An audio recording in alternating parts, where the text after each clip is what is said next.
Hello everyone, कैसे हैं आप सब। आई होप आप सब बहुत अच्छे होंगे। Welcome to Teachers Academy. And Teachers Academy ने आपके लिए एक नया प्लेटफॉर्म ओपन किया है, यूडीसी एकेडमी। तो उस प्लेटफॉर्म को आप लोग जरूर ज्वाइन करिएगा। और आज मेरे पास आप सभी के लिए एक बहुत बड़ी अनाउंसमेंट है, तो जल्दी से सभी लोग लाइव आ जाएं। फिर ये हम अनाउंसमेंट करें जैसा कि आपको थंबनेल में दिख ही रहा होगा। Good morning Piyush ji, Umesh, Jayashree, very good morning. चलें सभी लोग जल्दी से आ जाइए। Kavita ji, very good morning.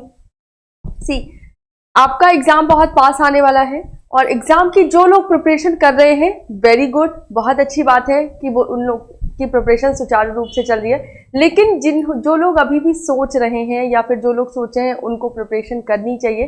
तो अब आपके पास बिल्कुल भी टाइम नहीं है। अब आपको सिर्फ और सिर्फ पढ़ना है, इसके अलावा और कुछ भी नहीं सोचना है। तो टीचर्स एकेडमी आपके लिए लेकर आया है रक्षक बैच, जो कि 6 दिसंबर को एग्जाम है और आपके पास मैक्सिमम सिर्फ और सिर्फ 1.5 महीने बचा है, राइट। और इस 1.5 महीने में आपको किस तरह से प्रिपरेशन करनी है, क्या स्ट्रैटेजी होनी चाहिए, क्या पढ़ना चाहिए सटीक कि आप जेआरएफ की लाइन में खड़े हो, उसके लिए आपके लिए रक्षक बैच लॉन्च किया है टीचर्स एकेडमी ने। और ये बहुत ही रीजनेबल प्राइस में है। आप एक पार्टी करते हैं तो भी बहुत ज्यादा पैसा आप इन्वेस्ट कर देते हैं, तो एक छोटे से पिज्जा के भी कम पैसे में आपको ये बैच मिल रहा है। तो इस बैच को ज्वाइन करें और सुनिश्चित करें कि आपका यूडीसी नेट और जेआरएफ इस साल होना ही चाहिए। आपको इस साल सफलता लेनी ही है किसी भी हालत में।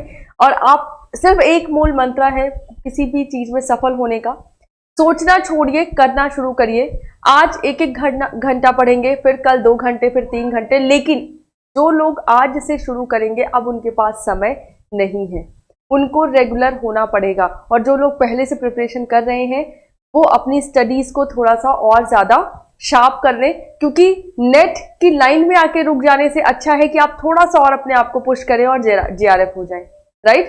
तो चलिए इसी के साथ हम लॉन्च करते हैं रक्षक बैच। तो जिसको भी एडमिशन लेना है, क्रैश कोर्स है।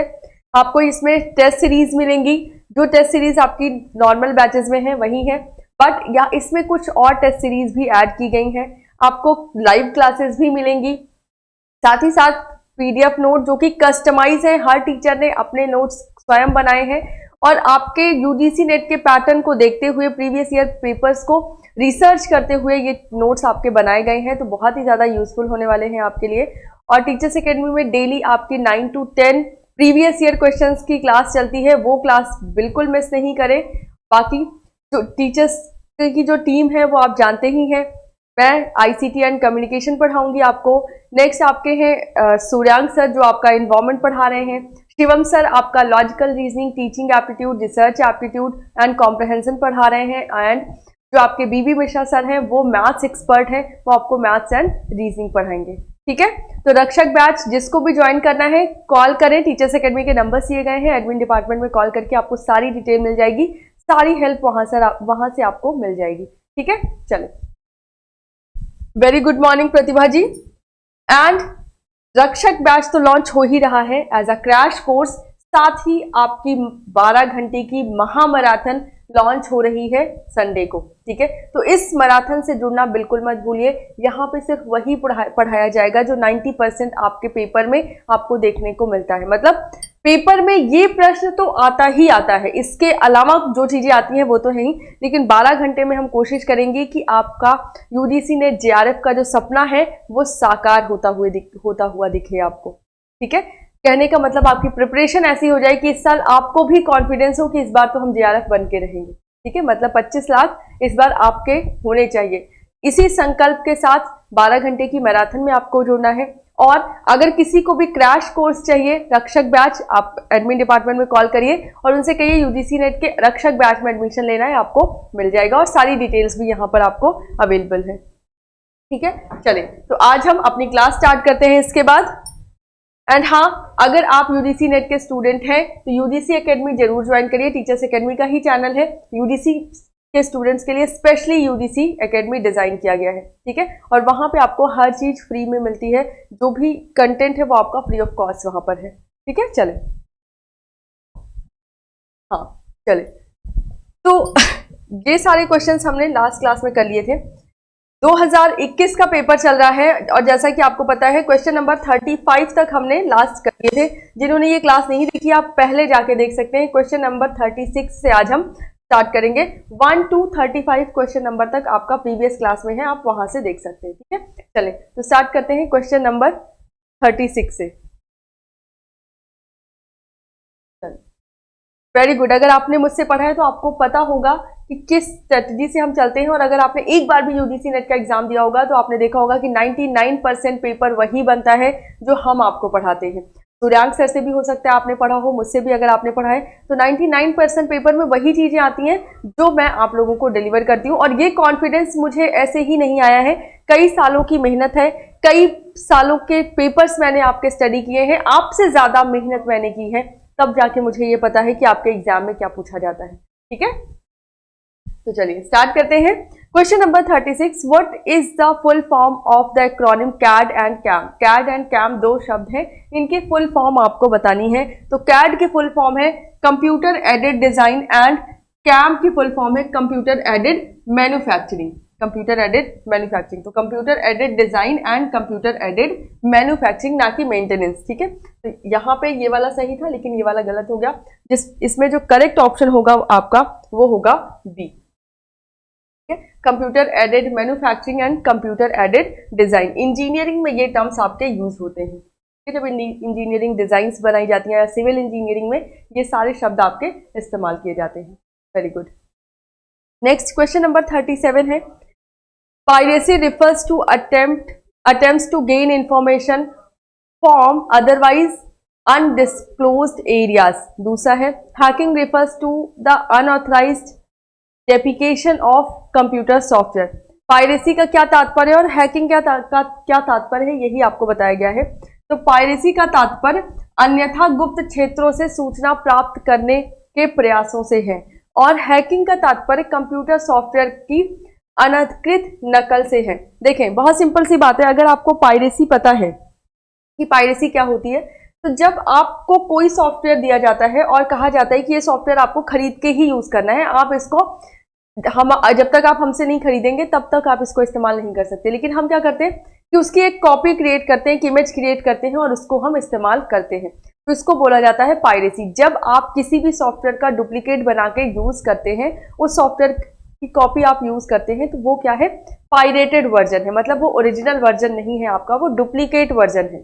तो पायरेसी एक तरह से डुप्लीकेसी को कहते हैं कि किसी भी चीज को डुप्लीकेट बना के इस्तेमाल नहीं करना चाहिए। जैसे माइक्रोसॉफ्ट ऑफिस की बात करें, माइक्रोसॉफ्ट विंडोज की बात करें, तो वो स्ट्रिक्टली प्रोहिबिटेड है कि आप पायरेटेड कॉपी इस्तेमाल नहीं कर सकते, क्योंकि विंडोज आपका कैसा है, क्लोज सोर्स सॉफ्टवेयर है। वो लाइसेंस सिर्फ उन्हीं को देगा जो उनसे परचेज करेंगे, इसके अलावा वो किसी को नहीं देगा। तो जो लोग छिपकर उसका इस्तेमाल करते हैं, अगर पकड़े जाएंगे तो उसमें दंड भी उनको मिल सकता है। लेकिन आपने देखा होगा मोस्टली लोग आपकी पायरेटेड विंडो ही इस्तेमाल करते हैं, right.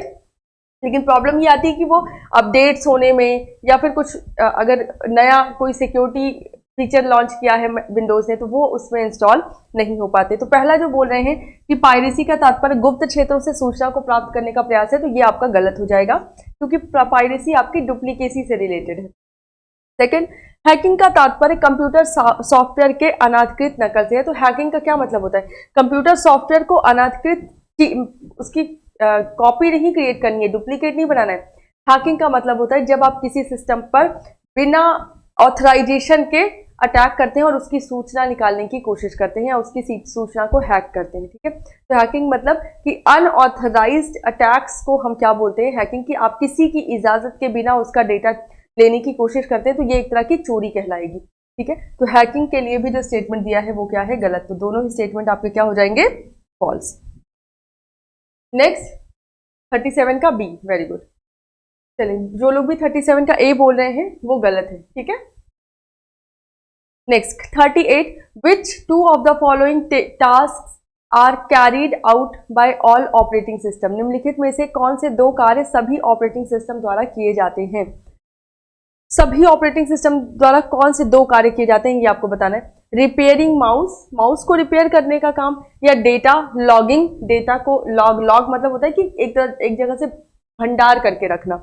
Managing system resources including memory, transferring data to printer and drawing image, इसमें से कौन सा काम है जो ऑपरेटिंग सिस्टम द्वारा किया जाता है, चाहे वो कोई भी ऑपरेटिंग सिस्टम हो, ठीक है, कोई भी ऑपरेटिंग सिस्टम हो। देखें, सिस्टम के जो भी संसाधन हैं और जो भी मेमोरी है उनको मैनेज करना किसका काम है, आपके ऑपरेटिंग सिस्टम का काम है, ठीक है।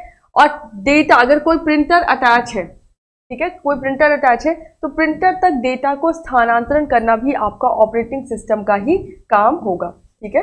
नेक्स्ट, इमेज ड्रॉ करना ऑपरेटिंग सिस्टम का काम नहीं, उसके लिए आपके लिए एक एप्लीकेशन सॉफ्टवेयर दे दिया गया है। डेटा को लॉक करने के लिए, डेटा को एक जगह पर रखने के लिए डेटाबेस काम करता है। माउस को रिपेयर करने के लिए आपका माउस ड्राइवर्स है, या फिर आप माउस रिपेयरिंग तो एक तरह से हार्डवेयर का काम है, राइट। तो सी एंड डी ऑप्शंस ऐसे हैं जो हर एक ऑपरेटिंग सिस्टम कर सकता है, क्योंकि अगर आप प्रिंटर कनेक्ट किया है आपने, तो उस प्रिंटर के डेटा को कौन सा डेटा पहले जाना चाहिए, कौन सा डेटा बाद में जाना चाहिए, कौन मैनेज करेगा, ये आपका ऑपरेटिंग सिस्टम ही मैनेज करेगा, ठीक है। क्योंकि प्रिंटर के ड्राइवर भी कौन मैनेज कर रहा है, डिवाइस ड्राइवर्स को कौन मैनेज करता है, आपका ऑपरेटिंग सिस्टम। चलो, नेक्स्ट क्वेश्चन है, the functional components of a digital computer are. Digital computer के फंक्शनल कंपोनेंट्स कौन कौन से हैं, ये आपको बताना है। Input device, printer, central processing unit, memory और आउटपुट डिवाइस। फंक्शनल मतलब कार्यात्मक घटक कौन कौन से हैं। अगर एक डिजिटल कंप्यूटर है तो उस डिजिटल कंप्यूटर में इनमें से कौन सी चीजें जरूरी हैं, आप एक तरह से ये भी कह सकते हैं कि इनके बिना उसका काम नहीं चल सकता। देखें, इनपुट जरूरी है, ठीक है, आउटपुट जरूरी है। अगर आप कुछ इनपुट दे रहे हैं, अगर इसका स्ट्रक्चर आप बनाएं, ये आपका क्या है, इनपुट जाता है सीपीयू के पास प्रोसेस होने के लिए। अगर मेमोरी से कुछ चाहिए तो यहाँ पे आपकी मेमोरी भी आ जाती है, एंड उसके बाद आपको क्या मिलता है, रिजल्ट एज अ आउटपुट। ये कुछ घटक हैं जो फंक्शनल हैं आपके कंप्यूटर के लिए, डिजिटल कंप्यूटर के लिए या किसी भी टाइप के कंप्यूटर के लिए। इनपुट हो गया central processing unit, memory and output. Printer अगर नहीं भी है तो भी आपका सिस्टम आराम से चलेगा, ठीक है। प्रिंटर आपकी पेरिफेरल डिवाइस है, बाह्य उपकरण है। तो ए सी डी ई, सी ऑप्शन आपका यहाँ पर करेक्ट हो जाए। अब आपको अगर ध्यान हो, कल की क्लास अगर आपने ली होगी तो सेम टाइप का क्वेश्चन पूछा गया था कि इनमें से ये सारे ऑप्शंस दिए गए थे और आपको बताया गया था कि कौन सा जरूरी है, कौन सा इतना ज्यादा जरूरी नहीं है, और सीक्वेंस आई गेस पूछा गया था, राइट, कि पहले क्या आएगा, फिर क्या आएगा, फिर क्या आएगा। तो पहले आपका इनपुट डिवाइस से हम डेटा एंट्री करते थे, फिर डेटा एंट्री के बाद आपका सीपीयू के पास गया, सीपीयू से वो मेमोरी में गया, मेमोरी के बाद वो आउटपुट। तो ये सीक्वेंस आपसे पूछा गया था, काम एक तरह से सेम था। तो ये आपको पता होना चाहिए कि स्टोर्ड प्रोग्राम अगर कॉन्सेप्ट है तो स्टोर्ड प्रोग्राम कॉन्सेप्ट में क्या क्या होता है, input, output, memory, CPU, right. चलो, नेक्स्ट क्वेश्चन नंबर 40 है आपका, which of the following storage media from a list A to E given below are optical storage media only. Again बोल रही हूँ, ये सारे क्वेश्चन 1 to 35 हमने पिछली क्लास में किए हैं, तो जिसने भी अभी तक वो क्लास नहीं देखी एक बार देख लीजिए, और जिसने भी अभी प्रीवियस ईयर पेपर्स की जो सीरीज है वो नहीं देखी, एक बार जरूर देखिए अगर आप यूजीसी नेट दे रहे हैं। बहुत बहुत बहुत ज्यादा हेल्पफुल है। अगर आपने 3 या 4 साल के पेपर लगातार ईमानदारी से लगा लिए, उसके बाद आप पढ़ने बैठेंगे तो आपको लगेगा कि सारे कॉन्सेप्ट तो आपके क्लियर हैं और आपको ये समझ में आएगा कि किस टॉपिक से कितना पढ़ना है, ठीक है। तो पढ़ने की एक बहुत अच्छी स्ट्रेटजी ये भी हो सकती है। बहुत सारे लोग क्या करते हैं, बहुत अलग अलग बुक से थ्योरी पढ़ते हैं, खूब पढ़ लिया, लेकिन वो आपने जो पढ़ा है वो उनकी भाषा में पढ़ा है और जो समझा है वो अपनी भाषा में समझा है। एग्जाम में आपको एग्जामिनर की भाषा को फेस करना है, ये मैं बार बार कहती हूँ। तो एग्जामिनर की भाषा को पढ़ने के लिए, समझने के लिए आपको एग्जामिनर की भाषा पढ़नी पड़ेगी, और एग्जामिनर की भाषा तभी पढ़ पाएंगे जब प्रीवियस ईयर पेपर सॉल्व करेंगे, ठीक है। तो चले, हमेशा याद रखें, कोई भी कॉन्सेप्ट पढ़ते हैं उसके प्रीवियस ईयर पेपर जरूर जाके देखें कि प्रीवियस ईयर क्वेश्चंस कौन कौन से उसमें पूछे गए हैं, ठीक है। चलिए, क्वेश्चन नंबर 40 में क्या है, कौन सा स्टोरेज मीडिया है A to E जो कि ऑप्टिकल स्टोरेज मीडिया है, केवल ऑप्टिकल स्टोरेज मीडिया। तो ऑप्टिकल स्टोरेज मीडिया में आपका CD आता है, DVD आता है एंड ब्लूरे आता है। तो DVD RAM, Blu ray disc, magnetic tape आपका ऑप्टिकल नहीं है, ये मैग्नेटिक डिवाइस है। सॉलिड स्टेट डिवाइस, इसको इलेक्ट्रॉनिक डिवाइस या सॉलिड स्टेट डिवाइस बोलते हैं। पेन ड्राइव भी आपकी सॉलिड स्टेट डिवाइस है, राइट। तो इसमें से कौन सा सही हो जाएगा, A and E, D option यहाँ पे सही हो जाएगा। डी ई सही नहीं होगा, बहुत सारे लोग डी ई बता रहे हैं, नहीं, ऑप्शन ई डी सही होगा इसका, ठीक है। वेरी गुड, सरिता ने सही आंसर किया है। प्लीज इसको देखें, ये चीजें मैंने क्लास में आपकी जो पेड क्लासेस हुई है बहुत अच्छे से समझाया है कि ऑप्टिकल डिवाइसेस क्या है सेकेंडरी स्टोरेज में, मैग्नेटिक डिवाइसेस क्या है एंड आपकी एसएसडी क्या है या इलेक्ट्रॉनिक डिवाइसेस क्या है, ठीक है। चलो नेक्स्ट क्वेश्चन है आपका question number 41। Question number 41, which of the following are example of fraudulent use of the internet, मतलब इंटरनेट का छल पूर्वक यूज किया जा रहा है, उसका क्या एग्जाम्पल हो सकता है।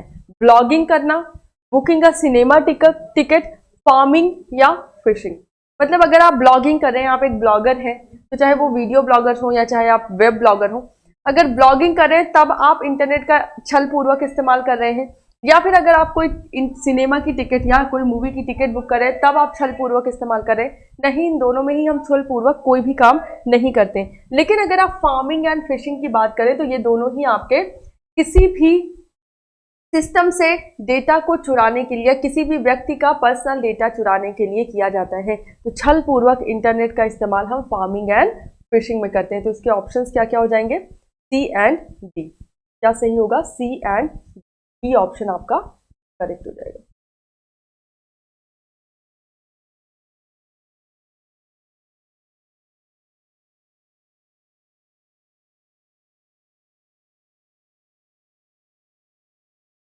नेक्स्ट है क्वेश्चन नंबर 42। दो स्टेटमेंट्स दिए गए हैं, आपको बताना है इन दोनों स्टेटमेंट्स में से कौन सा स्टेटमेंट आपका करेक्ट है। दोनों स्टेटमेंट में से कौन सा स्टेटमेंट करेक्ट है ये आपको बताना है। Drupal एक दत्त सॉफ्टवेयर है, जो कि दत्त मतलब तंत्रांश या फिर आप कह सकते हैं कि पेड, जिसको हम पे करते हैं, जो कि उपयोगकर्ताओं को सर्वर पर अंतर्वस्तु विषय सामग्री अपलोड करने में सक्षम बनाता है। और दूसरा है Joomla is a free and open source content manager system. दो ऑप्शंस आपको दिए हैं और इसमें से आपके पास 4 कथन है, आपको बताना है कौन सा सही है। तो Drupal के बारे में जो स्टेटमेंट दिया गया है वो गलत है। Drupal एक पेड सॉफ्टवेयर नहीं है जो कि यूजर को कंटेंट अपलोड करने में हेल्प करता है, नहीं। नेक्स्ट आपका है Joomla आपका free and open source content management है। सेकंड स्टेटमेंट आपका क्या हो जाएगा, सही हो जाएगा, ठीक है। तो फर्स्ट स्टेटमेंट आपका इनकरेक्ट है, लेकिन सेकंड स्टेटमेंट आपका क्या है, correct. Next question number 43, referential framing connect communication media with. अच्छा, ये कम्युनिकेशन का क्वेश्चन है बट कोई बात नहीं, यहाँ पर आ गया है। तो referential framing connect communication media, आप कह सकते हैं संदर्भगत रूप निर्माण जन संचार माध्यम को निम्नांकित में से किससे जोड़ता है। फैंटेसी वर्ड से, रियल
चलिए अब बता दीजिए, आवाज आ रही है, आवाज आ रही है। अब हो सकता है सेल में कोई प्रॉब्लम नहीं हो। चलिए अब आवाज आ रही है।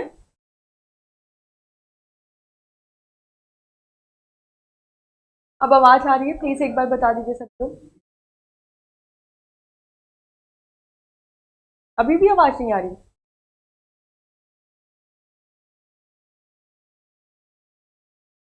आई गेस अब आवाज आ रही होगी।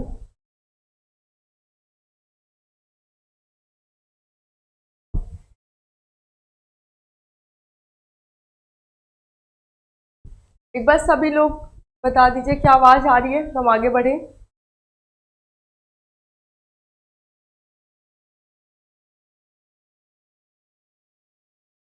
ठीक है, चलो।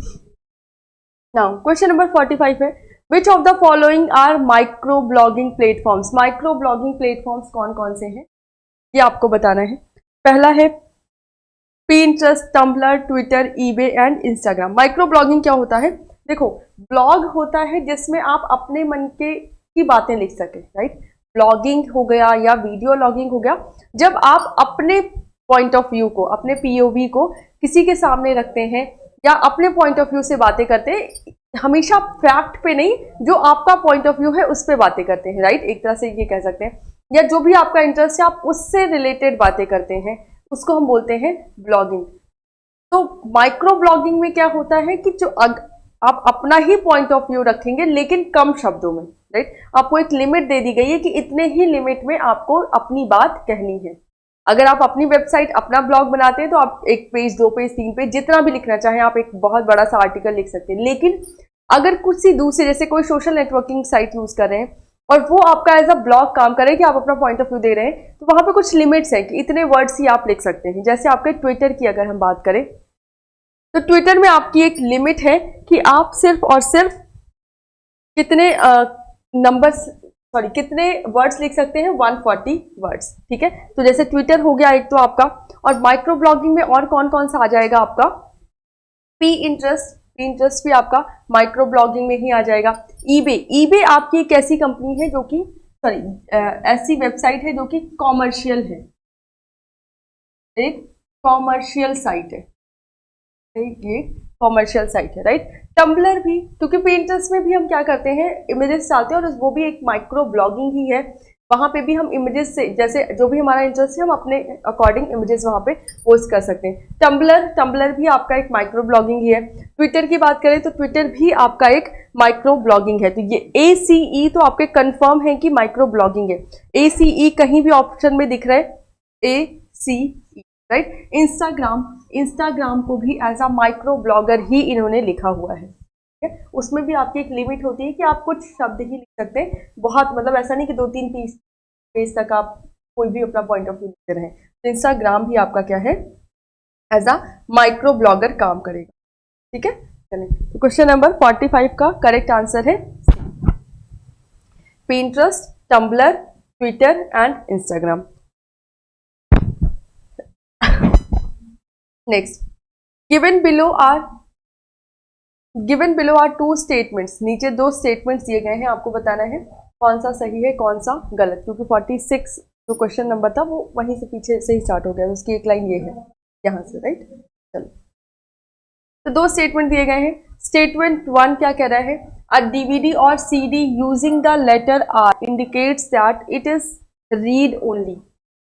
कथन एक बोला है कि CD DVD में जो हम R यूज करते हैं उसका मतलब है रीड ओनली, नहीं, उसका मतलब होता है रिकॉर्डेबल। अगर आपको याद हो, मैंने आपको बताया हुआ है, उसका मतलब होता है रिकॉर्डेबल, ठीक है। वो रीड ओनली होती है, वो एक अलग केस है, लेकिन उसका मतलब रीड ओनली नहीं होता, उसका मतलब होता है रिकॉर्डेबल।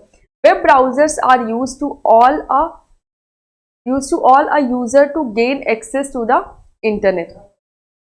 वेब ब्राउजर इस्तेमाल किए जाते हैं इंटरनेट पे एक्सेस गेन करने के लिए, ठीक है। Web browsers are use to all a user to gain access to the internet. देखें, वेब ब्राउजर इंटरनेट पे एक्सेस गेन करने के लिए नहीं इस्तेमाल किया जाता। इंटरनेट पे कुछ सर्फ करना है आपको, कुछ एक्सप्लोर करना है, कुछ ब्राउज करना है, उसके लिए आप वेब ब्राउजर। इंटरनेट का एक्सेस के लिए तो आपका नीचे सेटिंग्स दी गई है जहां पे आप कनेक्ट टू इंटरनेट या फिर कनेक्ट टू वाईफाई जाते हैं, राइट। इंटरनेट का एक्सेस चाहिए आपको तो आप सेटिंग्स में जाएंगे और कनेक्ट होंगे इंटरनेट से। लेकिन वेब ब्राउजर इंटरनेट से कनेक्ट होने के बाद अगर आपको कुछ ब्राउजिंग करनी है या कुछ सर्च करना है, तब आप किसको ओपन करेंगे, वेब ब्राउजर को। तो दोनों ही स्टेटमेंट आपके क्या हो जाएंगे यहाँ पर गलत हो जाएंगे। 46 का ए एंड बी दोनों ही आपके क्या है, गलत है। Next question number 47, sectoral skill council will be incubated by. आपका क्षेत्र विषयक कौशल परिषद निम्नांकित में से किसके द्वारा उद्भावित की जाएगी, जो भी लिखा है। नेक्स्ट, तो इसका करेक्ट आंसर हो जाएगा नेशनल स्किल डेवलपमेंट कॉर्पोरेशन, राष्ट्रीय कौशल विकास निगम, क्योंकि कौशल परिषद की बात हो रही है। कौशल परिषद आपका राष्ट्रीय कौशल विकास निगम द्वारा ही इंक्यूबेटेड किया जाएगा। ठीक है। क्वेश्चन नंबर 47 है, सॉरी 48 है। Given below are two statement, नीचे दो स्टेटमेंट दिए गए हैं। पहला है in MOOCs the word massive means that there can be huge number of learners who can enrol for the course. बिल्कुल, मासिव मतलब होता है एक बड़े अमाउंट में लर्नर्स हैं जो कि उस कोर्स के लिए इनरोल कर सकते हैं, रजिस्टर कर सकते हैं। Next, MOOC involves the use of ICT to make education accessible to students located in remote areas or who are unable to reach conventional classroom।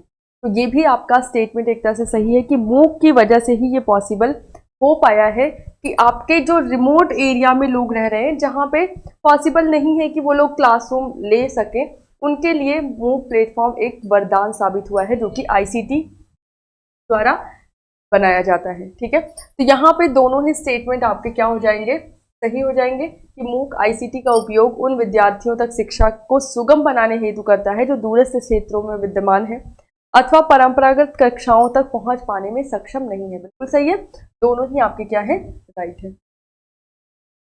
First and second statements both are correct. Next, question number 49 है An email message has been sent from A to B, C, D, E and F with the fields as shown below. एक email संदेश भेजा गया जैसे इस तरह से। From में कौन है, ए, मतलब भेज कौन रहा है, ए। किसको भेज रहा है, टू को। सीसी में कौन है, मतलब उसकी एक कॉपी किसको भेजी जा रही है, सी और डी को। और ब्लाइंड कार्बन कॉपी में कौन है, ई और एफ है। और कुछ स्टेटमेंट दिए गए हैं, आपको बताना है कौन सा स्टेटमेंट सही है, कौन सा गलत है। यहाँ पे निम्नलिखित कथनों में से कौन सा सही है, तो F does not know that C was sent the message। एक बार मैं आपको ये समझा देती हूँ कि किसको क्या पता है, किसको क्या नहीं पता है, तो ऑटोमेटिक आपका आंसर निकल जाएगा। देखिए, ये भेज रहा है A, किसको भेजा मेन में, B। तो B को अब ये पता है कि इसकी एक कॉपी C को भी गई है, एक कॉपी D को भी गई है। ठीक है, B को ये पता है कि एक कॉपी C को गई है, एक कॉपी D को गई है, क्योंकि ये दोनों कार्बन कॉपी है। लेकिन B को ये नहीं पता कि ब्लाइंड कार्बन कॉपी में कौन कौन है, मतलब E, F के बारे में उसको कुछ नहीं पता। उसी तरह से C को पता है कि B को मेन मैसेज भेजा गया है और D को कॉपी, एक कॉपी मुझे और एक कॉपी D को भेजी गई है। D को भी पता है कि B को मेन मैसेज भेजा गया है और एक कॉपी मुझे और एक कॉपी C को भेजी गई है। लेकिन इन दोनों को ये नहीं पता कि ये मैसेज E, F के पास भी भेजा गया है। उसी तरह से E को पता है कि ये मैसेज मेरे साथ साथ मेन B को भेजा गया, उसकी एक कॉपी C और D को भेजी गई है और मुझे भी भेजी गई है। उसको पता है कि वो BCC में है, लेकिन E को ये नहीं पता कि F को भी ये भेजा गया है। उसी तरह F को भी ये पता होगा कि C, D और B को ये मैसेज भेजा गया है, लेकिन F को ये नहीं पता कि E को भी भेजा गया है। ठीक है, चले अब इसका आंसर देखें। ऑप्शंस क्या है, F does not know that C was sent the message। F को नहीं पता है, नहीं, F को पता होगा क्योंकि F BCC में है। C does not know that D was sent the message। C को नहीं पता कि D के पास मैसेज भेजा गया, नहीं, ये भी उसको पता होगा। E does not know that F was sent the message। E को नहीं पता, E को नहीं पता कि F को मैसेज भेजा गया है, बिल्कुल सही। E को नहीं पता है कि F को मैसेज भेजा गया है। And D does not know that B has sent। ये कह रहे हैं कि D को नहीं पता कि B को मैसेज भेजा गया, ऐसा पॉसिबल नहीं है। तो सिर्फ ये E को नहीं पता कि F को भी मैसेज भेजा गया है, यही स्टेटमेंट आपका केवल सही है, बाकी सारे स्टेटमेंट आपके क्या हो जाएंगे, गलत। ठीक है, तो इस क्वेश्चन का जो राइट आंसर होगा वो होगा E को नहीं पता कि F को भी ये मैसेज भेजा गया है। क्लियर है, चलो नेक्स्ट। इस तरह से ही आपके ईमेल के क्वेश्चन बनते हैं। ईमेल के जितने भी क्वेश्चंस बनते हैं उसमें ये 2CC और BCC ये तीन फील्ड्स अगर आपकी क्लियर है ना, तो बहुत सारे मतलब 90% क्वेश्चन इसी पे बेस्ड आते हैं आपने देखा होगा प्रीवियस ईयर पेपर से हम करते चले आ रहे हैं, 4 या 5 क्वेश्चंस मिले होंगे ईमेल के, और वो सारे क्वेश्चंस किस पे बेस्ड है, सिर्फ और सिर्फ सीसी और बीसीसी पे। ठीक है, तो वो बस ये वाला कॉन्सेप्ट आपसे चेक कर दें कि आपको पता है कि बीसीसी में जो है उनको क्या पता है और सीसी में जो है उनको क्या पता है। अगर ये कॉन्सेप्ट क्लियर है तो आप ईमेल के क्वेश्चंस बहुत आसानी से कर लेंगे। ठीक है, और संडे को मत भूलिएगा 12 घंटे की मैराथन है, 12 घंटे के लिए डेटा अपना बचा के रखना है सभी लोगों के लिए, और अगर नहीं है तो आप वैल्यू पैक जो एडिशनल पैक होता है वो भी ले सकते हैं। ठीक है, क्योंकि 12 घंटे आप लोगों को बने रहना है। और हाँ, अगर अभी तक आपके साथी दोस्त सो रहे हैं जिन्होंने अभी तक क्रैश कोर्स नहीं लिया है या यूजीसी नेट का कोर्स नहीं परचेज किया है, तो उनके लिए क्रैश कोर्स है, उसमें थोड़ा सा फास्ट स्पीड में हम चलेंगे, बट ऑब्वियस है टाइम भी हमारे पास कम है।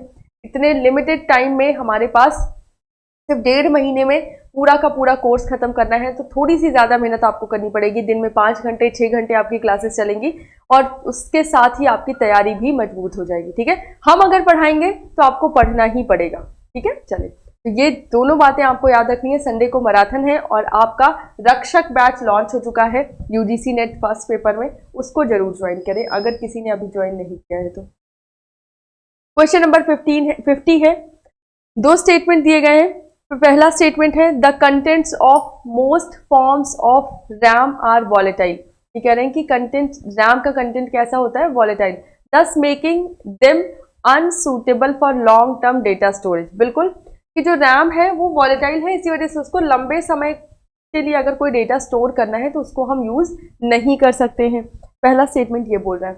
दूसरा कह रहा है hard disk has faster access of data in comparison to RAM. ये बोल रहे हैं कि हार्ड डिस्क फास्ट होती है रैम से, लेकिन हार्ड डिस्क का में तो ज़्यादा स्पेस होता है, और ज़्यादा स्पेस है तो ज़्यादा ढूंढने में टाइम लगेगा, और जब ढूंढने में ही टाइम लग जाएगा तो फास्ट कैसे होगी। ठीक है, तो रैम से फास्ट हार्ड डिस्क नहीं होती है। ठीक है, तो ये वाला स्टेटमेंट गलत हो गया, लेकिन ये वाला स्टेटमेंट आपका क्या है, सही। तो statement 1 is correct and statement 2 is incorrect. चलिए, तो सी ऑप्शन आपका करेक्ट हो जाएगा। Statement 1 is true and statement 2 is false. Next है question number 51, which of the following are broad function of an operation system in computers. इनमें से कौन सा ब्रॉड फंक्शन है, मतलब आप कह सकते हैं कि बहुत बड़े पैमाने पर ऑपरेटिंग सिस्टम के तौर पर कार्य कर रहा है। तो handling of files and folders, operating system का काम होता है handling and files and folders. Converting from, अच्छा इसमें एक से ज्यादा ऑप्शन सही होंगे, right. Converting from high level language to low level language. Next है interfacing between user and hardware, interfacing between, हाँ, यूजर एंड हार्डवेयर के बीच में इंटरफेस प्रोवाइड करता है। Helping to run application software, application software को रन करने में हेल्प करता है ना। तो कौन कौन सा आपका ऑप्शन सही हो जाएगा, सही। पहला है handling to files and folders, कोई भी फाइल एंड फोल्डर है, कौन सी चीज कहाँ पे सेव होगी, कहाँ पे स्टोर होगी, अगर कोई फाइल कहीं पे स्टोर है तो उसको किस लोकेशन पे स्टोर करना है, ये सारी चीजें कौन करता है, आपका ऑपरेटिंग सिस्टम। लेकिन आप देखें converting from high level language to low level language, मतलब आपकी हाई लेवल लैंग्वेज कौन सी है, प्रोग्रामिंग लैंग्वेज। अब प्रोग्रामिंग लैंग्वेज से मशीन लैंग्वेज में कन्वर्ट करने का काम आपका कौन करता है, ट्रांसलेटर। और ट्रांसलेटर को मैनेज करने का काम भले ऑपरेटिंग सिस्टम करता है, बट ये वाला काम कौन कर रहा है, आपका ट्रांसलेटर कर रहा है। नेक्स्ट है इंटरफेस प्रोवाइड करता है यूजर और हार्डवेयर के बीच में। अगर आपको अपना मोबाइल चलाना है आपको एंड्रॉइड डालना ही पड़ेगा, और एंड्रॉइड के ऊपर ही सारी एप्लीकेशन आप चलाते हैं, तो सी एंड डी भी करेक्ट होगा। Helping to run application software, जितने भी एप्लीकेशन सॉफ्टवेयर है उनको हेल्प कर रहा है रन करने के लिए, तो ये भी आपका सही होगा। कौन सा करेक्ट हो जाएगा, ए सी एंड डी आपके correct option. Next, which of the following statements are correct, इनमें से कौन सा स्टेटमेंट आपका करेक्ट है ये बताना है। पहला है digital governance has been legalised by IT Act 2000 in India, and second है IT Act is a watershed in conceptualising administrative reforms in India. IT अधिनियम भारत के प्रशासनिक सुधारों के संप्रत्ययीकरण के संबंध में अत्यधिक महत्वपूर्ण है। और थर्ड है digital governance is a boon in curbing bureaucratic red tapeage. Digital शासन नौकरशाही लाल फीताशाही को नियंत्रित करने में एक वरदान है। इनमें से कौन सा ऑप्शन आपका करेक्ट होगा? 3 ऑप्शन है, तीनों में आपके जो करेक्ट होंगे। अगर हम डिजिटल गवर्नेंस की बात करें तो ये आईटी एक्ट 2000 ही आया था, सबसे पहले 2000 में ही आईटी एक्ट आया था, तो डिजिटल गवर्नेंस आपका उसी में लीगलाइज हुआ था। ये ऑप्शन आपका क्या हो जाएगा? करेक्ट हो जाएगा। सेकेंड है, IT act is a watershed in conceptualising administrative reforms in India.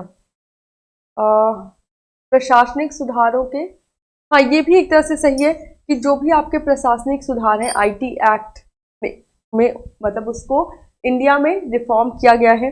Next है, डिजिटल गवर्नेंस इज अ बून, तो ये आपका सही है कि डिजिटल गवर्नेंस जो है, डिजिटल गवर्नेंस की वजह से जो आपकी नौकरशाही या लाल फीताशाही है उसको नियंत्रित किया जा सकता है। तो एक तरह से आप कह सकते हैं कि तीनों ही ऑप्शंस आपके ए, बी एंड सी आपके क्या हो जाएंगे? ए, बी एंड सी आपके करेक्ट होंगे। नेक्स्ट क्वेश्चन नंबर 53 है, in the 4 quadrant format of MOOC, which of the following facilitates interaction amongst learner and course coordinators? MOOC के 4 चतुर्थांश प्रारूप में निम्न में से कौन सा शिक्षार्थियों और पाठ्यक्रम समन्वयकों के बीच अन्योन्य क्रिया को सुगम बनाता है? ये आपको बताना है। डिस्कशन, अगर हम डिस्कशन की बात करें तो discussion forum he teachers and learners के बीच में जो गैप है उसको फिल करता है और जो भी स्टडी है उसको सुगम बनाता है। ठीक है, तो डिस्कशन फोरम आपका सही है। वीडियोस लेक्चर्स सिंपल आपके स्टूडेंट्स के लिए होते हैं, असेसमेंट आपके स्टूडेंट्स के लिए, रीडिंग मटेरियल आपके स्टूडेंट्स के लिए, लेकिन अगर टीचर्स को इन्वॉल्व करना है तो आपको डिस्कशन फोरम भी इन्वॉल्व करना पड़ेगा। सी नहीं, डी ऑप्शन होगा 50।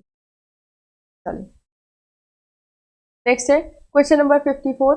2 सेट दिए गए, आपको मैच करना है।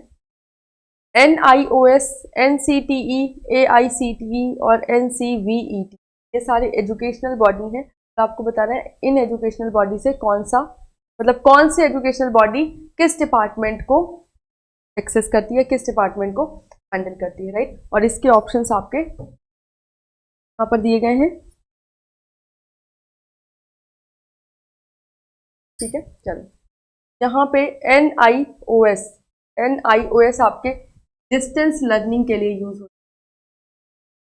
डिस्टेंस लर्निंग ए का क्या हो जाएगा? 4th, और ए का अगर आपका 4th हो गया तो एक ही ऑप्शन आपका सही होगा, बाकी सारे ऑप्शन क्या हो जाएंगे? गलत। तो बी का 1st, सी का 2nd या 3rd। बी का 1st, सी का आपका क्या हो जाएगा? 2nd। टेक्निकल एजुकेशन के लिए AIC से आपका सर्टिफिकेशन लेना पड़ता है या फिर जो भी मान्यताएं हैं वो AICTE and NAPTEL, in 2 body से लेनी पड़ती हैं अगर कोई भी इंजीनियरिंग कोर्स है या टेक्निकल कोर्स है उसके लिए। NCVET आपका वोकेशनल कोर्स के लिए हो जाएगा। तो 4, 1, 3, जैसे 4 हमें मिल गया था तो ए आपका क्या होगा? 4, 1, 2, 3 होगा, ना कि 3। चलो नेक्स्ट है आपका क्वेश्चन नंबर 55। क्वेश्चन नंबर 55 है, computers have evolve from the early mainframes the relatively small smart devices with high computing power used today, which of the following invention contributed to reduce the physical size of computer? इनमें से किसने physical, मतलब ये कह रहे हैं कि computer जो है वो पहले के समय से आज के समय में बहुत ज़्यादा इवॉल्व हुआ है, लेकिन इनमें से कौन सी ऐसी टेक्नोलॉजी है या कौन सी ऐसी चीज़ है जिसकी वजह से जो कंप्यूटर है वो स्लीक हो गया है, वो आकार, उसका जो भौतिक आकार है, फिजिकल साइज है, वो बहुत ज़्यादा कम हो गया, उसका वेट लूज हो गया है। ठीक है, तो वैक्यूम ट्यूब या इंटीग्रेटेड सर्किट या रजिस्टर्स की बात करें तो वैक्यूम ट्यूब पहली जनरेशन में इस्तेमाल होता था, दूसरी जनरेशन में आपका इंटीग्रेटेड सर्किट यूज हो रहा है, तीसरी जनरेशन में आपका रजिस्टर यूज हो रहा है। तो यहाँ पे एक ऑप्शन आ रहा है आपका सॉलिड स्टेट ड्राइव। तो आपने देखा होगा पहले HDD होती थी, हार्ड डिस्क ड्राइव, और हार्ड डिस्क ड्राइव में जो सिस्टम थे वो काफी मोटे थे, राइट, लेकिन आकार में पतला होना, साइज में कम होना, उसके लिए आपका सॉलिड स्टेट ड्राइव, जब से इलेक्ट्रॉनिक डिवाइसेज आ गई हैं तब से आपका ये आकार में पतला हो गया है। ठीक है। तो क्वेश्चन नंबर 55 का डी, इंटीग्रेटेड सर्किट। नहीं, इंटीग्रेटेड सर्किट तो जब आया था तब तो आकार में कम हुए ही थे, लेकिन जब से सॉलिड स्टेट मेमोरी आई है तब से आपके जो सिस्टम है वो बहुत ज़्यादा स्लीक हो गए हैं। ठीक है। सी, इंटीग्रेटेड सर्किट जब से आए, वैक्यूम ट्यूब के बाद जब इंटीग्रेटेड सर्किट आए हैं तब तो हुआ ही है। Just hold a second, I guess option correct होना चाहिए, क्योंकि सॉलिड स्टेट ड्राइव जब से आपके सिस्टम में लगाई गई है तब से सिस्टम आपके और भी ज़्यादा स्लीक हो गए हैं। ठीक है। एक तरह से मैं इस क्वेश्चन को एक बार देख के बताती हूँ, क्योंकि सी, इंटीग्रेटेड सर्किट से भी जो आपके सिस्टम में काफ़ी इवॉल्व हुए हैं, लेकिन जैसे ही सॉलिड स्टेट मेमोरी आई है तब से आपके सिस्टम का साइज और ज़्यादा घट के बहुत ज़्यादा पतला। पहले के सिस्टम, अगर आप आज के 5 साल के पहले के सिस्टम देखेंगे और आज के जो सिस्टम्स आ रहे हैं उसमें देखेंगे तो ज़मीन आसमान का डिफरेंस है। ठीक है। तो I guess solid state drive होना चाहिए इसका आंसर, है ना, क्योंकि सॉलिड स्टेट मेमोरी की वजह से भी या सॉलिड स्टेट टेक्नोलॉजी की वजह से भी आपकी जो सिस्टम है वो कम है। बट यहाँ पे हम टेक्नोलॉजी की बात करेंगे तो एक तरह से हम कह सकते हैं इंटीग्रेटेड सही आंसर कर लीजिए, क्योंकि टेक्नोलॉजी की बात हो रही है, ये यहाँ पे मेमोरी की बात है। तो सिर्फ मेमोरी की वजह से नहीं, अगर सॉलिड स्टेट टेक्नोलॉजी लिखी होती या फ्लैश टेक्नोलॉजी लिखी होती तब शायद हम उसको करेक्ट करते। अभी के लिए फिलहाल इंटीग्रेटेड सर्किट कर लीजिए, तो सही आंसर, हाँ, इंटीग्रेटेड सर्किट ही सही होगा इसका आंसर। ठीक है, ठीक है, ये इंटीग्रेटेड सर्किट ही कर लीजिए, क्योंकि सॉलिड स्टेट की वजह से तो कम हुआ ही है, लीक हुआ ही है, लेकिन जब वैक्यूम ट्यूब और ट्रांजिस्टर्स खत्म हुए थे, इंटीग्रेटेड सर्किट आए थे, तभी आपके सिस्टम, मतलब जो एक एक कमरे में होते थे वो आधे आधे कमरे में, या फिर आप ये कह सकते हैं कि एक टेबल पे रख उठा। नेक्स्ट 55 का बी भी हो सकता है, मेरे हिसाब से बी सही होना चाहिए, लेकिन आप सॉरी मतलब मेरे हिसाब से डी भी सही होना चाहिए। इसमें बी और डी दोनों ऑप्शन आने चाहिए, बट ठीक है, कोई बात नहीं, बी ऑप्शन करते हैं इसका। Next question number 56, which of the following statements are correct regarding CERT in. CERT in आपका ये जो आईटी एक्ट है, आईटी एक्ट में को गवर्न करने के लिए आपका सर्ट इन बनाया गया है। CERT in is a national nodal agency for responding to computer security incidents when they occur. CERT-in is operational since January 2014 और है forecast and alert of cyber security incidents is one of the function of CERT-in। इनमें से इन तीन statements में से कौन सा statement सही है ये आपको बताना है। इन तीन में से कौन सा सही है ये आपको बताना है। तो CERT-in आपका 2014 में नहीं, ये आपका जब IT एक्ट आई गेस 2008 आया था तभी हुआ था। तो ए एंड सी आपका सही हो जाएगा कि फॉरकास्ट एंड अलर्ट के लिए रिस्पॉन्सिबल है ये। एंड सर्ट जो है आपकी एक नेशनल नोडल एजेंसी है जो कि कंप्यूटर सिक्योरिटी इंसिड के लिए रिस्पॉन्सिबल है। ए एंड सी ऑप्शन यहाँ पर आपका करेक्ट हो जाएगा। नेक्स्ट है question number 57, which of the following three numbers A to C in decimal, octal and hexadecimal notation respectively is are equivalent to this in binary notation। जैसे बताना है कि ये वाला 217661 एंड D9 तीन नंबर दिए हैं, एक आपका डेसिमल है, एक आपका ऑक्टल है और एक आपका हेक्साडेसिमल। और इनमें से बताना है इसमें से किसका किसका आंसर बाइनरी में ये आ रहा है। इन तीन दिए हैं, इन तीन में से बताना है किसका किसका आंसर बाइनरी में ये आ रहा है। तो सबसे पहले तो जो सबसे आसान है कि एक हेक्साडेसिमल नंबर को बाइनरी में बदलने के लिए आपको सिर्फ 4 बिट में लिखना है। तो 9 को 4 बिट में लिख लिया, और डी को हम क्या लिख सकते हैं, डी को लिख सकते हैं 14, राइट, क्योंकि ई आपका 15 हो जाएगा, नहीं डी आपका 13 होगा, सॉरी डी आपका 13 हो गया, ई आपका 14 एंड एफ आपका 15। डी का हो गया आपका 13। तो 13 को अगर हेक्साडेसिमल में लिखेंगे तो हम लिख सकते हैं 1101। तो ये आपका बाइनरी, तो इसका बाइनरी तो ये हो गया, ये क्लियर है। अब इसका अगर बाइनरी लिखना है तो इसको आप ऐसे लिख सकते हैं 001, और यहाँ पे लिख सकते हैं 110 एंड 11। ये इसके बराबर है 110 बट एक जीरो यहाँ पर एक्स्ट्रा आ रहा है, ठीक है, ये इसके इक्वल नहीं होगा। तो सी, जिस भी ऑप्शन में सी है वो ऑप्शन तो करेक्ट होगा, राइट। और यहाँ पे सिर्फ एक ही ऑप्शन में इसका मतलब ए और सी दोनों। अब 217 को भी अगर आप बाइनरी में कन्वर्ट करेंगे तो आपका यही आंसर आएगा, या फिर आप सिंपल यहाँ पे ऐसे कर सकते हैं 1 2 4 8 16 32 64 और 128। तो किसको किसको जोड़ना है, 128 प्लस 64, 32 आपका कट जाएगा, प्लस 16 प्लस 8 प्लस 1, इसको जोड़ देंगे तो ये क्या हो जाएगा 10 7 4 10 11 फिर 217 ही आएगा। ठीक है, तो ए और सी आपका ऑप्शन क्लियर हो जाएगा, करेक्ट हो जाएगा। नंबर सिस्टम मैंने आपको कई बार पढ़ाया है, नंबर सिस्टम की क्लासेस पेड क्लास में भी हुई है, तो इसमें आई गेस कोई भी प्रॉब्लम नहीं होनी चाहिए, बहुत आसान क्वेश्चन है ये। ठीक है, एक निकाल लोगे आप, उसके बाद देखो उससे ऑप्शन वो ऑप्शन में है कि नहीं, जैसे बी आपने निकाल लिया तो जिसमें भी बी है वो ऑप्शन आपका गलत हो जाएगा, राइट। या फिर आपने सी निकाला तो जिसमें भी सी है सिर्फ वही आंसर सही होगा। ठीक है, नेक्स्ट क्वेश्चन नंबर 58। टोटल आपके 60 क्वेश्चन आप आज हम करेंगे। क्वेश्चन नंबर 58 है, which Indian act makes it illegal to knowingly spread a computer virus. मतलब अगर आप जानबूझ के कंप्यूटर वायरस को स्प्रेड कर रहे हैं, फैला रहे हैं, तो कौन सा एक्ट आप इसको इलीगल बनाता है। Data protection and security act 1997, या information security act 1998, information technology act 2000, या computer miss use and cyber act 2009। इनमें से कौन सा एक्ट आपका इसको, information technology act 2000, IT act 2000 में ही अगर आप जानबूझ के किसी सिस्टम पे वायरस फैला रहे हैं वो एक दंडेबल अपराध होगा। ठीक है, आईटी एक्ट 2000 में इसका प्रावधान। नेक्स्ट है question number 59। Given below are two statements. पहला है cache memory is volatile memory and is much slower than random access memory. ये बोल रहे हैं कि एक वॉलेटाइल मेमोरी है, यहाँ तक तो सही है, but is much slower then RAM. तो कैश आपके रैम से क्या है, फास्ट है, तो पहला स्टेटमेंट गलत हो जाएगा। CD, DVD and magnetic tapes are all optical media devices. ये बोले ये तीनों ही आपके ऑप्टिकल मीडिया डिवाइसेस हैं।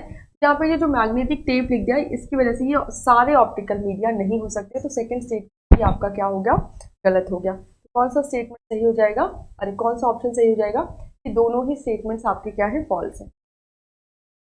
दोनों ही स्टेटमेंट आपके क्या है, फॉल्स है। नेक्स्ट आपका है question number 60। Consider the following worksheet. निम्नलिखित कार्य पत्रक पर विचार कीजिए। अच्छा, ये आपकी एक एक्सेल शीट होगी आई गेस, और उसके बाद इसमें हमें ये वैल्यूज फिल करनी है। Which of the following formula should be entered into the cell D1 so that when it is copied to cell D2 and D3 it gives the correct value as shown in the range D1 and D।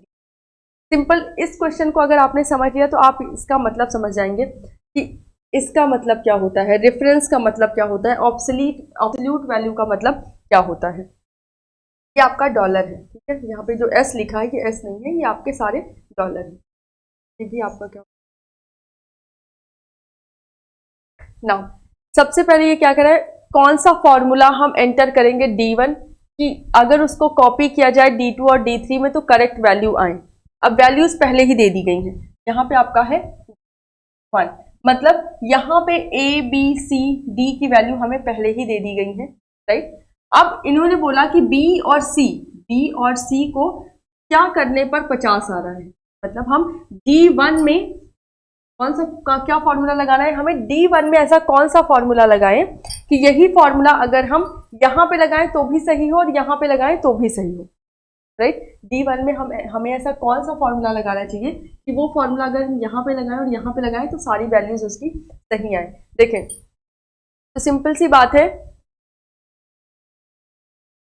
D1 so that when it copies to D2 and D3 it gives the correct values, range shows D1 to D3। ठीक है, यहाँ पे मान लीजिए ये वाला formula, first formula, अब हमें एक एक चेक करना पड़ेगा। फर्स्ट फॉर्मूला है आपका B1 इंटू, फर्स्ट फॉर्मूला है आपका B1 टू, इन्होंने क्या किया है, B1 की वैल्यू सेम रहने दी है, B1 की वैल्यू सेम रहने दी है, और क्या किया है C1, ये जो C1 है C को भी फिक्स कर दिया, 1 को भी फिक्स कर दिया। तो चलो ये फॉर्मूला लगा के देखते हैं क्या ये काम कर रहा है। B1 की वैल्यू तो यही है, B1 क्या है, ये है, ठीक है। तो B1 की वैल्यू तो 5 ही है, लेकिन यहाँ पे क्या वैल्यूज आ रही है आपकी, C को क्या किया है फिक्स, तो C को इन्होंने क्या कर दिया $C $1 और यहाँ पे सिंपल B। तो $C $1 का मतलब C की वैल्यू हमेशा C भी रहेगा और 1 हमेशा हम यही वैल्यू लेंगे। B1 की वैल्यू B2 हो जाएगी तो भी हम इसको इसी के साथ, B1 की वैल्यू B3 हो जाएगी तो भी इसी के साथ। तो B1 को C1 के साथ मल्टीप्लाई करेंगे तो क्या आ गया 50। B1 को C1 के साथ मल्टीप्लाई किया तो आ गया 50। अब यहाँ पे B2 कोई वैल्यू है आपके पास नहीं, तो अब B2 को C1 के साथ कैसे मल्टीप्लाई कर पाएंगे, इस वजह से ये तो फेल हो गया। तो हो अगर, क्योंकि यही फॉर्मूला तो हमें यहाँ पे भी लगाना है, तो ये फॉर्मूला क्या है कि B1 को मल्टीप्लाई करना है और C और 1 की वैल्यू क्या कर दी हमने, रेफरेंस, C को रेफरेंस कर दिया और 1 को रेफरेंस, मतलब इसकी वैल्यू अब हो गई फिक्स। तो C और 1 तो नहीं हटेगा, D1 में किया तो भी, और अगर D2 की वैल्यू निकालेंगे तो अब ये हो जाएगा B2, क्योंकि ये तो चेंज हो सकता है, लेकिन अगर यहाँ इसके सामने डॉलर साइन लग गया तो ये चेंज नहीं हो सकता। C के पहले डॉलर साइन लगा तो C नहीं चेंज हो सकता, 1 के पहले लगा तो 1 भी नहीं चेंज हो सकता। अब ये दोनों क्या है, नॉन चेंजेबल है। तो यहाँ पे तो B2 हो गया, लेकिन यहाँ पे यही वैल्यू रही, तो इस वजह से अब यहाँ पे B2 हमारे पास कोई वैल्यू नहीं है B2 के लिए, राइट। तो इसका मतलब ये वाला फॉर्मूला तो यहाँ पर गलत हो गया, ये वाला फॉर्मूला तो नहीं लगेगा, ठीक है। और अगर ये वाला फॉर्मूला नहीं लगेगा तो दूसरा फॉर्मूला चेक करते हैं अब, राइट। दूसरा फॉर्मूला लग के देखते हैं, तो A ऑप्शन तो यहाँ पर गलत हो गया। अब देखते हैं कौन सा ऑप्शन करेक्ट होता है, B1 इंटू C1। यहाँ पे अगर हम ये करें, B1 को मल्टीप्लाई कर दिया C1 से, तो B1 को मल्टीप्लाई किया C1 से, फिर B2 को C2 से, B3 को C3 से, लेकिन B2 और B3 की तो वैल्यू आपके पास है ही नहीं, निकालेंगे कैसे, वो भी नहीं दिया है हमें, निकालेंगे कैसे वो भी नहीं दिया। तो यहाँ पे B1 को C1 से, इसके लिए तो सही है, जब यहाँ कॉपी पेस्ट करेंगे तो B2 और B3 हमारे पास है नहीं, और आंसर अगर B2 और B3 ऐसे होने चाहिए कि मल्टीप्लाई करने पर 50 आंसर आए। तो ये वाला फॉर्मूला भी आपका गलत हो जाएगा, क्यों, क्योंकि हमारे पास जब वैल्यू ही नहीं है तो हम किसको किससे मल्टीप्लाई करेंगे। तो कुल मिला के यहाँ पे इन दोनों को ही फिक्स करना पड़ेगा, राइट। क्या करना पड़ेगा हमें, इन दोनों को ही फिक्स। अब तीसरा वाला देखते हैं, इन्होंने क्या किया, इसको फिक्स कर दिया है, B को फिक्स कर दिया है बट C1 को सेम रखा है, मतलब B में $1 कर दिया C1। अब देखो इन्होंने क्या किया, इसको कर दिया फिक्स, $B रहेगा और $1, मतलब B भी इसी में रहेंगे और 1 हमेशा यही वाला कॉलम हमको यूज करना है, ये वाला बस, चाहे जिसकी वैल्यू हम फिल करें। और ये आपका क्या है, C1 है। नेक्स्ट अगर D2 के लिए फिल करेंगे तो ये C2 हो जाएगा, लेकिन ये तो यही रहेगा। तो 5 को 15 से मल्टीप्लाई करेंगे तो क्या 50 आता है, 45 आ रहा है। तो ये वाला फॉर्मूला भी गलत हो गया, क्यों, क्योंकि इसको इससे मल्टीप्लाई करने पर, मान लो हमने इसकी वैल्यू ये कर दी, फिर इसकी वैल्यू C2 कर दी, तो इसको मल्टीप्लाई करने पर क्या आना चाहिए, 50 आना चाहिए, बट यहाँ पे क्या आ रहा है, 100 आ रहा है। तो ये वाला फॉर्मूला भी आपका गलत हो गया। नेक्स्ट फॉर्मूला क्या दिया गया है आपको, नेक्स्ट फॉर्मूला डी ऑप्शन में क्या दिया गया है, दोनों को फिक्स कर दो, दोनों को फिक्स कर दो। इन्होंने क्या किया, B को भी फिक्स कर दिया और 1 को भी फिक्स कर दिया, मल्टीप्लाई किया, और C को भी फिक्स कर दिया और 1 को भी फिक्स कर दिया और मल्टीप्लाई किया। अब D1 के लिए क्या किया है, इसको और इसको तो हमने फिक्स कर दिया कि जब भी लेंगे B1 ही लेंगे और C1 ही लेंगे, तो ये हो गया।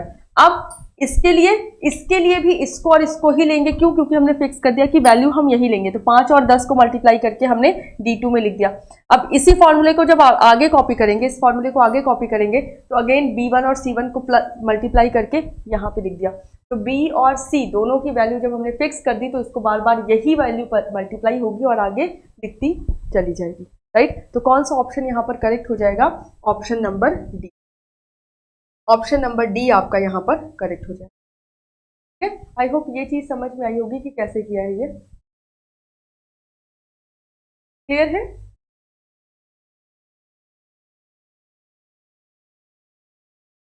चलिए, तो ये इस ऑप्शन का जो करेक्ट ऑप्शन है वो है डी ऑप्शन आपका करेक्ट होगा।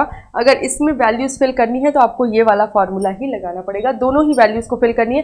अगर 5 को 10 से मल्टीप्लाई करेंगे तभी 50 आएगा, तो इन दोनों को फिक्स करेंगे तभी हमारा आंसर सब जगह पर सेम आएगा, ठीक है, और कोई तरीका नहीं। इसका आंसर हो गया डी आपका। आज के लिए बस इतना ही रखते हैं, कल फिर से मिलेंगे हम नए क्वेश्चन आंसर्स के साथ। डेली 9 to 10 आपकी क्लास चलती है, तो इस क्लास को ज्वाइन करना मत भूलिए। और अगर आपने प्रीवियस क्लासेस नहीं देखी है तो जाके आपके पास प्लेलिस्ट पड़ी हुई है टीचर्स एकेडमी पे भी एंड यूजीसी एकेडमी, जो कि डेडिकेटेड प्लेटफॉर्म है सिर्फ और सिर्फ यूजीसी के स्टूडेंट्स के लिए।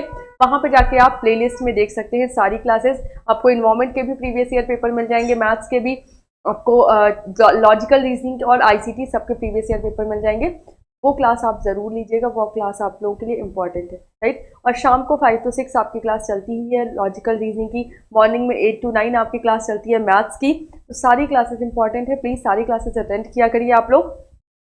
एंड आपका यूजीसी नेट का क्रैश कोर्स लॉन्च हो चुका है, उस कोर्स को जाके परचेज करिए। रक्षक नाम से आपका बैच स्टार्ट हो गया है, और रक्षक बैच आपके लिए मोस्ट इंपॉर्टेंट है कि 1.5 महीने में किस तरह से आप अपनी तैयारी करके जेआरएफ हो सकते हैं। और संडे को महामैराथन होगी, 12 घंटे की मैराथन होगी, उससे जुड़ना मत भूलिएगा। आज के लिए बस इतना ही रखते हैं, तो अब कल की क्लास में मिलते हैं, एंड संडे को तो हम लोग मिलते ही हैं 12 घंटे, ठीक है। चलिए आज के लिए बस इतना ही, हैव अ गुड डे।